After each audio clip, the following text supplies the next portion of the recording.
struck there by how much of this is about her personality? That still seems to be something that's driving a lot of voter opinion.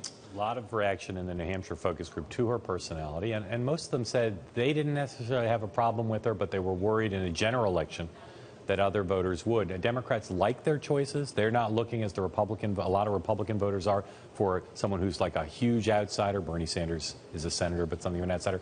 But they do have concerns about her. And again, as you suggested, most of them revolve around personality rather than her issue positions. I'm struck by how she's brought up gun control this week. She got very emotional when talking about Benghazi at this Today Show town hall earlier in the week as well. How effective has stuff like that been for her in her campaign? Well, I mean, I think she's having a decent week now. She's back on offense on Benghazi. The gun issue is one she feels passionately about, and I think all candidates, including Hillary Clinton, do better when they're talking about something they believe in and they're passionate about.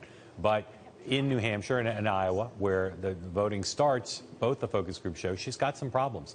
One of the most distinctive things we saw in the New Hampshire group was when I asked them who was going to win the New Hampshire primary. Hillary Clinton, former First Lady, won the primary when she ran in 2008. All 11 people said they thought Bernie Sanders would win the primary. The psychology of that's very dangerous to her, because when people we've asked over the last few months, do you want Clinton or Sanders? A lot of them would say, well, I like Bernie Sanders a lot, but Hillary Clinton's going to win, so I'm going to vote for her. We got to be for her.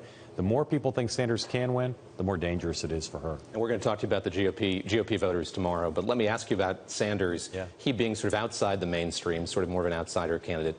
There's still this Joe Biden factor. People are still talking about him. May he jump in? There was an ad this week by a super PAC supporting him, encouraging him perhaps to run. What kind of factor is he playing in Iowa and in New Hampshire right now? Well, in the polls, he's doing okay, particularly for a guy who's not in the race, and his advisors say if he does get in the race, they think, contrary to kind of the notion of once you get in, you get all roughed up and you go down, they think he might go up if he got in.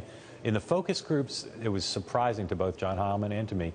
Voters were not interested in Joe Biden. They thought that he was a kind of a weak figure, doesn't stand for much, and someone who they felt, given how ambivalent he obviously is about running, not only did they say he really shouldn't run if he's that ambivalent. In the New Hampshire group, a couple people made the point, maybe he shouldn't be vice president. If he's that ambivalent about running, if something happened to President Obama, he would become president. And they felt because of the personal tragedy in his family losing his son, Beau, just a few weeks ago, that he's not really in the right frame of mind to even think about running for president, let alone being president.